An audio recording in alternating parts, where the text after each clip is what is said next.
فلسطین اور اسرائیل کی اصل جنگ کیا ہے؟ بیت المقدس 3 مذاہب کی مقدس جگہ ہے۔ مسلمانوں کا قبلہ اول، عیسائیوں کے لیے یسوع کی جائے ولادت اور یہودیوں کے لیے ہیکل سلیمانی۔ حضرت ابراہیم علیہ السلام کے 2 بیٹے تھے جن کا نام سیدنا اسماعیل اور سیدنا اسحاق علیہ السلام تھا۔ سیدنا اسحاق علیہ السلام کے بیٹے تھے حضرت یعقوب علیہ السلام۔ یہیں سے کہانی شروع ہوتی ہے اسرائیل کی۔ اسرائیل کا معنی ہے اللہ کا بندہ، اور یہ لقب حضرت یعقوب علیہ السلام کو دیا گیا۔ حضرت یوسف علیہ السلام جب مصر کے کفیل بنے تو آپ کو حکم ہوا کہ اپنے تمام خاندان یعنی آل یعقوب کو مصر بلایا جائے، اور مصر کی سرزمین کا ایک مخصوص حصہ ان کے لیے مختص کیا گیا، اور اللہ کی طرف سے کہا گیا کہ اے آل یعقوب، اس سرزمین میں تمہارے لیے برکتیں ہیں۔ حضرت یوسف علیہ السلام 12 بھائی تھے، اسی لیے اللہ تعالی نے ان کے لیے 12 چشمے جاری فرمائے، اور یوں اس سرزمین کا نام حضرت یعقوب کے لقب سے اسرائیل پڑ گیا، جسے آج یروشلم بھی کہا جاتا ہے۔ آپ کی نسل سے کم و بیش 70,000 انبیاء کرام آئے۔ حضرت یوسف کے بھائی یہودا کی نسل آگے بڑھی تو اس میں آنے والے تمام بنی اسرائیلی یہودی کہلائے۔ وقت گزرتا گیا اور حضرت موسیٰ علیہ السلام کا دور آیا۔ جب فرعون نے مصر کی زمین آپ پر تنگ کی تو بنو اسرائیل کے ساتھ آپ کو مصر سے نکلنا پڑا۔ اس دوران بنی اسرائیل پر اللہ تعالیٰ کی بہت سی کرم نوازیاں بھی ہوئیں، جس میں من و سلوہ، چشموں کی بہتات، مچھلیوں کا شکار، جس کا ذکر قرآن مجید میں بھی ملتا ہے، اور وہیں ہمیں ایک گائے کا ذکر بھی ملتا ہے جس کے لوتھڑے سے مردے نے اللہ کے حکم سے زندہ ہو کر اپنے قاتل کا بتایا تھا۔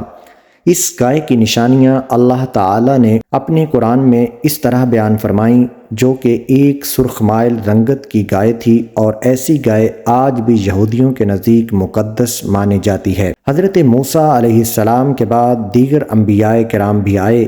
اس دوران میں حضرت موسیٰ علیہ السلام اور ان کے دور کی کچھ باقیات، مثلاً تورات، من و سلوہ کا کچھ حصہ بنی اسرائیل نے ایک صندوق میں محفوظ کر لیا تھا۔ یہ اللہ کی طرف سے حضرت آدم علیہ السلام کو دیا گیا ایک خاص صندوق تھا جو نسل در نسل نبیوں کے پاس رہا، جسے قرآن میں تابوت سکینہ کے نام سے یاد کیا گیا ہے، اور یہ یہودیوں کو اپنی جان سے بھی زیادہ عزیز ہے۔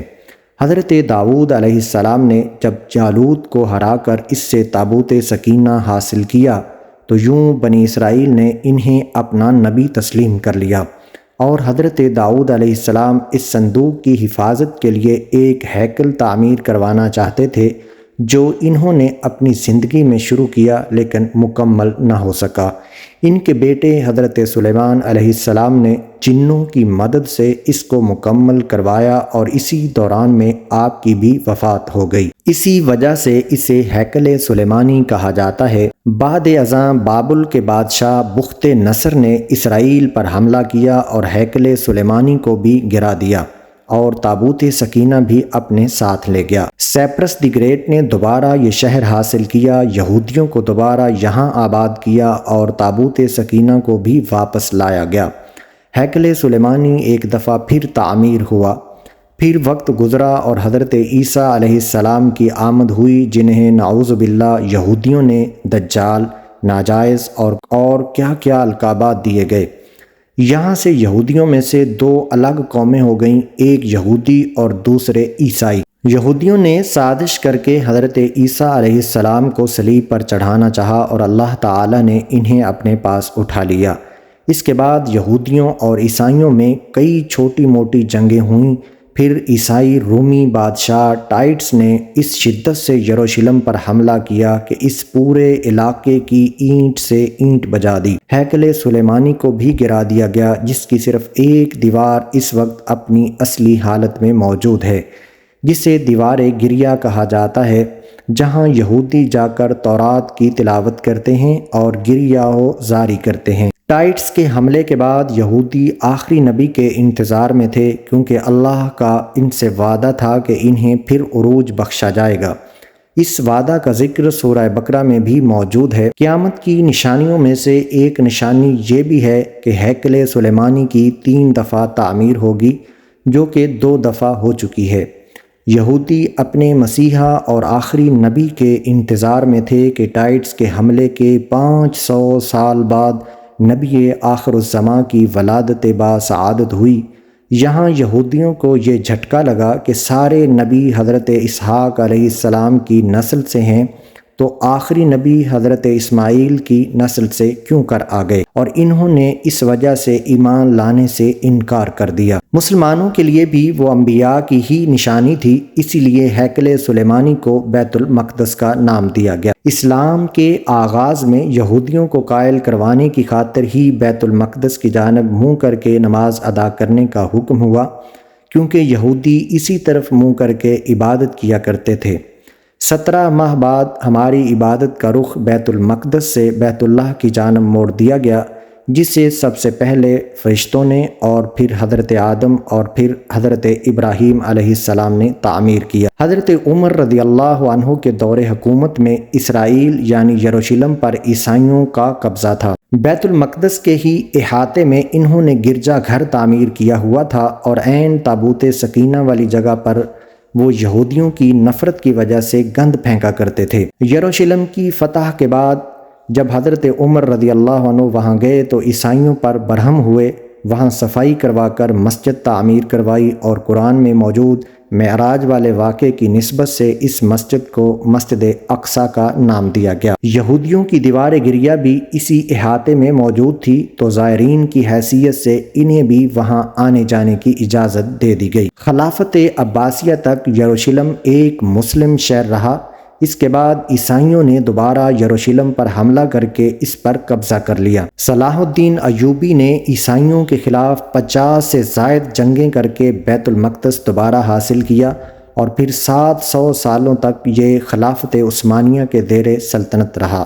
یہودیوں کو بھی دیوار گریہ تک اپنے مذہبی اقدامات کی آزادی رہی، اور یہودی آہستہ آہستہ پھر یروشلم میں آباد ہونا شروع ہو گئے۔ اس دوران میں کئی بار انہوں نے خلافت عثمانیہ کے سلطان کو پیسوں کے عوض یروشلم انہیں سونپنے کا لالچ دیا، لیکن ناکام رہے۔ اور پھر دوسری جنگ عظیم میں عیسائی سپاہی ہٹلر نے چن چن کر یہودیوں کو مارا۔ قریباً 60 لاکھ کے قریب یہودیوں کا قتل عام کیا گیا، اور یہ در بدر بھاگنے پر مجبور ہو گئے، جسے آج بھی ہولوکاسٹ کا نام دیا جاتا ہے۔ اس دوران میں انہیں یہ اندازہ ہو چکا تھا کہ انہیں اب خود اپنی پہچان بنانی ہے، اور بائبل میں موجود یہودیوں کے آخری عروج سے قبل والی کئی نشانیاں بھی ظاہر ہو چکی تھیں، اور وہ یہ تسلیم کر چکے تھے کہ ان کا آخری مسیحا اب دجال ہوگا، جس کی بدولت پوری دنیا میں ان کا دوبارہ بول بالا ہوگا۔ انہوں نے برطانیہ سے ساز باز کر کے خود کو الگ ریاست تسلیم کروا لیا۔ یوں اسرائیل باقاعدہ ایک ملک کی صورت میں دنیا کے نقشے پر ابھرا۔ پھر آہستہ آہستہ انہوں نے فلسطین اور دیگر مصری علاقوں پر بھی قبضہ کر لیا۔ عرب ممالک اسرائیل کے خلاف جنگ پر آئے، لیکن اس وقت تک یہ خود کو اتنا مضبوط کر چکے تھے کہ عرب ممالک کو اس ایک چھوٹے سے ملک سے منہ کی کھانا پڑی۔ عیسائیوں نے بھی دیکھ لیا کہ اب ان سے لڑ کر کچھ وصول نہیں ہونا، تو باقاعدہ گرجا گھروں میں پادریوں نے تقریبات منعقد کیں، اور یہودیوں کے لیے عام معافی کا اعلان کیا گیا۔ یوں سیاسی اور اقتصادی مفاد پرستی نے 2000 سالوں سے ایک دوسرے کی ازلی و جانی دشمنوں کو ایک صف پر لا کھڑا کیا، اور قرآن مجید کی بات بھی سچ ثابت ہوئی کہ یہود و نصارہ ایک دوسرے کے دوست ہیں۔ یہودیوں کے عقائد کے مطابق وہ ہیکل سلیمانی کی حفاظت نہیں کر پائے تو خود کو قصوروار ٹھہراتے ہیں، خود کو سزا دینے کے لیے زنجیروں اور چمڑے سے پیٹتے ہیں، اور دیوار گریہ کے پاس آہو زاری کرتے ہیں۔ وہ ایمان رکھتے ہیں تیسری بار انہیں پوری دنیا پر حکمرانی حاصل ہوگی، اس کے لیے انہیں مسجد اقصیٰ کو گرانا ہوگا، جس کی تیاری وہ بہت پہلے کر چکے ہیں۔ کب سے انہوں نے مسجد اقصیٰ کے نیچے بارودی سرنگیں بچھائی ہیں۔ اس کے بعد ہیکل سلیمانی تعمیر کر کے تابوت سکینہ وہاں پر رکھا جائے گا۔ تابوت سکینہ بھی وہ دوبارہ حاصل کر چکے ہیں۔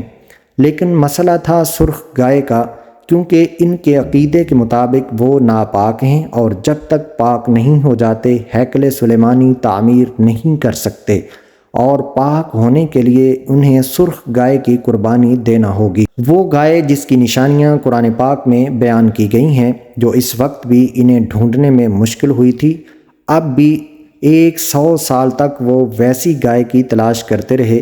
ٹیکنالوجی کا استعمال کرتے ہوئے بچے پیدا کرنے کا کامیاب تجربہ انہوں نے کیا، پھر اس تجربے کی بدولت ویسی نشانیوں والی گائے پیدا کرنے کی کوشش بھی کی گئی، لیکن ناکامی ہوئی۔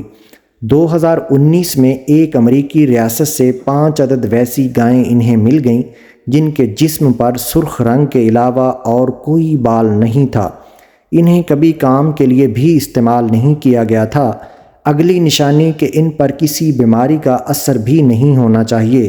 پوری دنیا میں جب کووڈ-19 پھیلا کر مختلف جانوروں کے ساتھ انہیں بھی ٹیسٹ کیا گیا اور ان پر اس بیماری کا بھی کوئی اثر نہ ہوا۔ الغرض قرب قیامت اور دجال کے ظہور والی تمام تر تیاریاں وہ مکمل کر چکے ہیں۔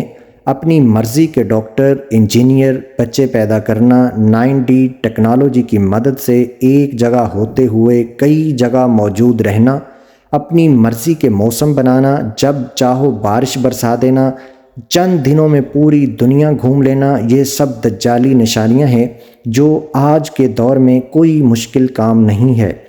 ہمارے اسلام میں بتائی گئی قیامت کی نشانیوں کی انہوں نے اتنی اچھے سے تیاری کر لی ہے کہ غرقد کے درخت بھی لگا دیے گئے ہیں جو انہیں پناہ دیں گے۔ باب لد، جس جگہ احادیث کے مطابق دجال کا حضرت عیسیٰ علیہ السلام کے ہاتھوں قتل ہونے کا ذکر بھی موجود ہے، اس جگہ وہ دجال کے فرار ہونے کے لیے ایئرپورٹ بھی بنا چکے ہیں۔ یہ سب تو قربت قیامت کی نشانیاں ہیں اور ہیکل سلیمانی نے بھی بن کر رہنا ہے، مگر پھر اصل جنگ کیا ہے؟